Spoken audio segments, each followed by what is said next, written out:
Olá pessoal, estamos iniciando mais um Conexão RH. Aqui falamos sobre gestão de pessoas, mercado de trabalho, mundo corporativo. Eu sou Thalita Oliveira e me acompanhando na mesa de áudio, Cláudio Cunha Santos. A gente está numa discussão aí no Conselho Regional dos Administradores, que eu acredito que é uma discussão que vem já a nível Brasil, né? Não é só a nível estadual. Então eu estou aqui para falar sobre o assunto Leandro Milani, nosso amigo e conhecido, né? Meu amigo e conhecido aqui da rádio, do programa, do grupo de RH. E a Natácia Policeni, que também é psicóloga, também vocês já conhecem, ela já participou aqui do nosso programa falando sobre psicologia institucional. Então eu queria começar o bate-papo, né, te agradecendo, Leandro, por ter vindo até aqui, né, contando um pouquinho do que é essa proposta do nosso CRA. Bom, a proposta a gente vem conversar um pouquinho aí sobre a PL 439. Ela é polêmica, mas a maior polêmica hoje está em relação à nossa área de recursos humanos, né? E eu diria que a PL vem ratificar a lei de 65, né? Que a lei que estabeleceu a profissão do administrador de empresas e que lá ela já blindava a administração de recursos humanos, a administração financeira, a administração de compras. Então a PL não é, conforme inclusive houve a polêmica no nosso grupo de que queriam tirar o espaço do psicólogo, não. Ela está ratificando o que já dizia na profissão. O que acontece? O administrador, ele tem uma formação global. Então, ele tem financeiro, ele tem compras, ele tem economia, ele tem o RH, entendeu? E, em função disso, ele tem uma visão global da organização. A estrutura ideal, que é o que a gente falava antes, de um RH, focando no nosso tema, de um RH, na minha concepção, seria um administrador de empresas como o gestor da área de recursos humanos, o administrador de recursos humanos, tendo dentro da sua estrutura profissionais a nível gerencial também para seleção, clima e avaliação, que seria um psicólogo. Para desenvolvimento organizacional, que seria o pedagogo. Para a parte de saúde, seria o médico do trabalho. Para a parte de relações industriais, seria o advogado. Para a parte de DP, seria o contador. Aliás, uma grande discussão minha, que eu acho que DP não é RH, DP é contabilidade. Mas esses profissionais, mais o administrador de empresas fazendo a função global, seria o RH ideal. E nós podemos contar no Brasil, em duas mãos, a gente pode contar empresas que têm essa estrutura. Então, assim, eu, Milani, não acho que a PL vem tirar espaço de ninguém. A PL está aí por uma incompetência dos órgãos fiscalizadores, do CFA e CRAs. Por quê? Se é competência minha, se é blindada a função do administrador de recursos humanos, por que não foi nunca fiscalizado isso nas organizações que não têm a gestão de RH feita por um administrador? Qual é a diferença da lei de 65, que institui a profissão do administrador, para essa PL? Teoricamente nenhuma. As duas blindam a mesma coisa. Brasil, o criador de leis. E assim, o que na minha concepção aconteceu? Houve vou pegar o caso das psicólogas, aproveitando que a colega está aqui para depois fazer o contraponto. Tá?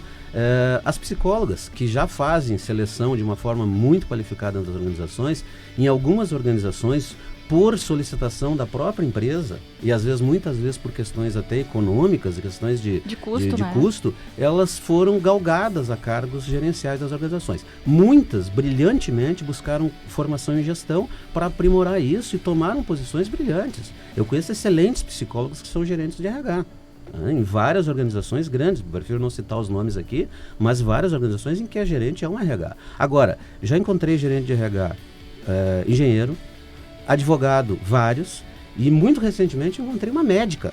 Né? Eu perguntava antes para a colega, o que tu conhece de DP para fazer a gestão de uma estrutura de RH?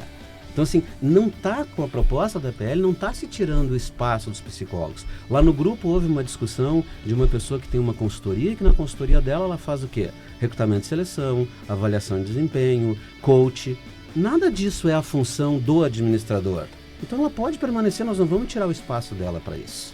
Tá? Agora, as organizações não têm essas estruturas e hoje, até em função do cenário atual, não tem nem como ter. Então, mesmo que passe a PL, né, porque houve um movimento muito mais forte do CRP no Brasil inteiro, no conselho dos conselhos de psicologia, tanto é que o contra está muito mais acentuado do que o a favor, e por mais que o CRAs fizessem um movimento, não houve adesão dos administradores para votar a favor. Uma diferença enorme, né? Enorme, né?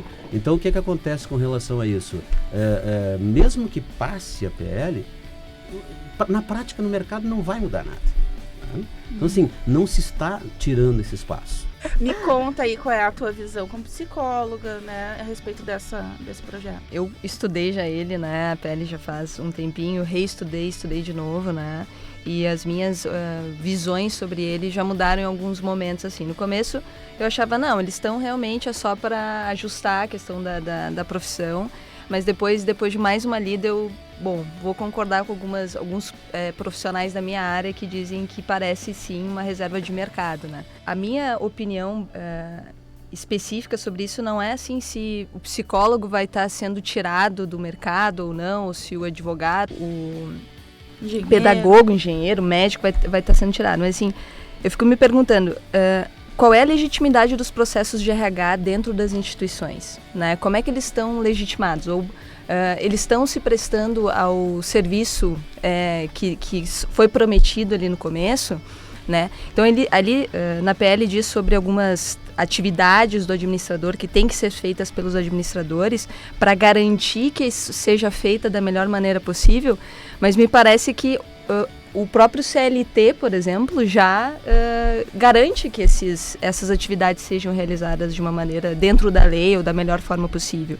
E me parece também, eu trabalho direto com diretores, me parece também que os diretores não vão manter um RH independente da sua formação, que façam coisas contra a lei ou que gerem para ele uma multa ou alguma coisa nesse sentido. Então eu fico me perguntando assim, a PL vem para legitimar esses processos em RH ou esses processos em administração, ou vem para garantir que o administrador, simplesmente somente o administrador esteja lá? Então, são coisas que me veio, né? Uma outra coisa que é bem da minha opinião, do jeito que eu trabalho, é a questão da liberdade do empresário, né? Como eu estava falando ali para vocês antes. Então, se eu tenho uma empresa que ela é mais focada em gestão, em pessoas, né? Eu tenho um serviço que é totalmente focado em pessoas, a minha cultura institucional é pessoas, por que eu não posso ter profissionais específicos que têm um lado mais humano? E não estou dizendo que o administrador não tem. Eu conheço administradores que têm um foco muito grande em pessoas, às vezes muito mais do que psicólogos ou outras áreas. Né? Mas por que ele não pode buscar esses profissionais, né, ir além da parte técnica e pegar esses profissionais que têm um DNA que é parecido com a sua instituição, né? Assim como daqui a pouco uma empresa que presta serviços em engenharia e tem um candidato a gerente de RH que é engenheiro e ao mesmo tempo tem formação em administração, em psicologia, esse cara tem tudo a ver com o que eu estou precisando. Por que bem, você disse, ele tem formação em administração e... Não, mas aí mas o que eu tô querendo dizer é uma formação não de graduação, formação, busquei um curso, isso, né? Até por experiência. Ou por experiência, né? Ou, enfim, então, isso me tocou, assim, tipo, por que essa PL está sendo colocada? E aí tu comentasse, né, da lei de 65, né? Mas isso não foi em nenhum momento citado na justificativa da PL. Então, eu fico me perguntando, é para reforçar essa lei, mas assim, em nenhum momento. Na verdade, o que eles colocaram ali é dizendo justamente que o mercado mudou, que a profissão já tem 50 anos e que ela precisa mudar junto com as demandas que o mercado se propõe. Mas também não diz que demandas são essas. Aí eu fico pensando, se um projeto de lei ele vem para beneficiar um projeto de lei para a sociedade, né, eu acho que tem que beneficiar a sociedade. Então, me pareceria mais... coerente se dissesse assim, seguinte, os processos em RH dentro das empresas não estão sendo feitos da melhor maneira possível. A gente acha que isso é justamente por causa dos profissionais que não têm essa capacidade técnica do administrador. Aí eu ia até apoiar. Né? Mas em nenhum momento isso foi falado e não me parece que seja... Então, realmente parece reserva de mercado. E uma coisa que eu queria trazer, assim, Milani, que tu comentou, né? Muitas pessoas saem da área, vão para a área de RH porque estão saindo de uma outra área. Porque não deu certo na clínica, não deu certo lá na clínica de cardiologia, toda montadinha, etc. E com certeza isso acontece, né? E na minha área, então, nem se fala. Tem gente que começa na área de recursos humanos, fica às vezes anos nessa área, 10, 15 anos nessa área, e diz assim, eu não aguento mais, eu odeio isso, não gosto, e aí junta uma grana, abre um consultório e vai atender, né? Muda a carreira. E ok, só que assim, não é de todo 100%. Eu, particularmente, eu sempre estive na área de instituição, sempre trabalhei com RH, sempre gostei de RH. Eu adoro pessoas, mas nem por isso eu deixo de não gostar da área institucional. E isso, claro, me confere uma característica bem, digamos, nada normal, né, dentro da psicologia. E eu, como a gente tinha conversado da outra vez, a grande diferença do psicólogo institucional, que é como eu me considero, para um psicólogo organizacional, é que o institucional, ele olha para a empresa, para a instituição e para a demanda dos grupos, né? Que são as equipes, os clientes, os fornecedores, como é que toda essa amálgama aí de dinâmicas grupais está se colocando e se está se colocando de uma forma insalubre, como a gente pode trazer saúde para a instituição. Enquanto que o organizacional, não que ele não olhe também para a instituição, eu acho que tem que olhar, como tu comentasse, do RH estratégico, mas ele olha muito mais para a saúde, aí sim, do trabalhador. Então, assim, existe uma área específica na psicologia que se presta a trabalhar e a entender a instituição como um todo, né? Então, poxa, eu me sinto impedida de praticar isso quando vem uma PL e diz assim, não, agora para te fazer tais e tais, por exemplo, avaliação de desempenho que está ali, né, que é uma coisa que eu desenvolvo dentro das empresas como assessora. Agora, para fazer avaliação de desempenho, tu tem que assinar com um CRA lá. Né? Se tu tem que contribuir com o CRA. Se tu não contribuir com o CRA, ok, tu pode ser psicólogo, pode contribuir para o CRP, e o CRP não está fazendo nada em relação a isso praticamente. Mas eu vou ter, né? Mas eu vou ter que ter o CRA. Então eu me sinto assim, coagida a fazer o CRA, independente, sabe? Eu vou ter que fazer uma formação que é por uma coisa que já dentro da minha formação talvez já tenha, né? E eu, depois que eu me formei, eu logo fiz uma especialização em empreendedorismo e inovação, né? E já fiz vários outros cursos em recursos humanos, em gestão de pessoas, em gestão de empresas, né? Mas vê bem, Natácia, aí vem um detalhe que você é fora da curva, entendeu? Porque tu tem uma série de psicólogos. Eu vou dar um exemplo bem prático de um processo que eu vivenciei, tá? A gente pegou uma empresa em que tinha uma psicóloga fazendo recrutamento e seleção, não estava nem na gestão. Mas o administrador contratou ela por feeling, porque era bonitinha, por uma série de fatores, tá? Ela vinha de um consultório, um consultório de psicologia clínica, né, dela, entre aspas, falido, né? Sem movimento, etc. Ela veio. E assim, o cara tinha um problema muito sério de seleção e de retenção com esta moça. Por quê? Ela não era incompetente no que ela fazia, só que ela trouxe o conceito clínico para dentro da seleção. Então ela fazia avaliação com os candidatos. Bem e aí complicado. sim, se ela não gostasse da cor da minha camisa, eu estava fora do processo, entendeu?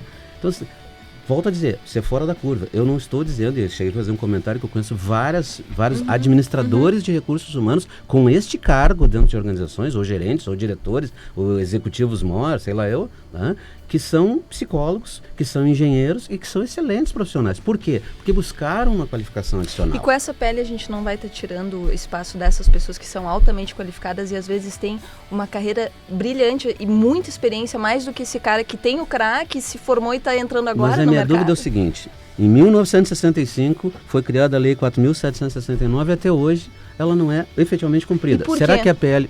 Por incompetência dos órgãos fiscalizadores. Por discussão dos órgãos. Até que ponto chamaram os conselhos de psicologia para discutir junto? Os conselhos de economia, os conselhos de engenharia. Isso é uma coisa que tinha que ter. Até que ponto chamaram para discutir? Né? Outra coisa, você falou na questão das organizações serem multadas. Gente, a gente visita várias empresas de porte muito grande. Eu vou sair daqui agora, vou para uma empresa de médio porte que exporta, que tem 150, médio para grande, que exporta, que tem 150 funcionários, né, e que tem uma pessoa sem formação, que é considerado o chefe do DP e que faz sozinho tudo de recrutamento e seleção. Tudo de recursos humanos. Então ela se acha que faz recrutamento e seleção, ela se acha que faz outras coisas. E assim como essa tem vários, eu conheço vários. Então assim, a Mas aplicabilidade... isso é erro do CRA ou é erro do empresário? Do empresário até por questão estrutural. É, questão financeira. Entendeu? Também, né? Tu encontra várias outras empresas. Tem uma empresa que eu atendo aqui, vizinha da Unicinos aqui, que tem uma psicóloga E o fantástica, menina, maravilhosa, tem um processo de seleção assim, que ela inclusive buscou uma ferramenta que eu uso, uma ferramenta australiana de seleção, que filtra bastante, né, porque ela recebe muito currículo ali, e assim, ó, ela é fantástica, mas ela é sobrecarregada e muitas vezes ela me pede socorro, né, lá pelo grupo e tudo, porque ela não dá conta de atender. Ela é sozinha para fazer tudo e fazer DP. E aí assim, o que ela faz? Ela faz tudo para um escritório de contabilidade. Dia Né? 20 para, dia 20 tudo para. Talvez tudo para, efetivamente. Até o coração. Fechar a folha, vamos lá, dia 20 começou. Mas aí, Thalita, o diretor da empresa chama ela no dia 21, diz assim, no dia 21, dia 22, 23, assim, por que o equipamento de seleção está parado? Porque é uma empresa que tem um giro muito alto. Né? Não, e até que ponto os órgãos, né, digamos CRA, a gente está falando disso, conversam com as empresas. Exato. Como é que é esse canal de comunicação? Eu trabalhei numa empresa que eu sempre questionava, tá, mas para fazer isso aqui tem que ser administrador, uma coisa que eu sempre questionava. Nunca vieram aqui, nunca me perguntaram no meu CRA, e nem a própria empresa perguntou se eu tinha o CRA. Né? E aí, daí eu entrei em contato com um órgão lá e disse, não, a gente está passando por São Leopoldo nos próximos meses. Mas Thalita, aí vem uma outra questão. Saindo um pouquinho fora especificamente da PL. Para tu ser contratado, o ideal seria ser, qual é a minha profissão? Sou administrador. Mas eu sou contratado não como administrador de RH, eu sou contratado como gerente.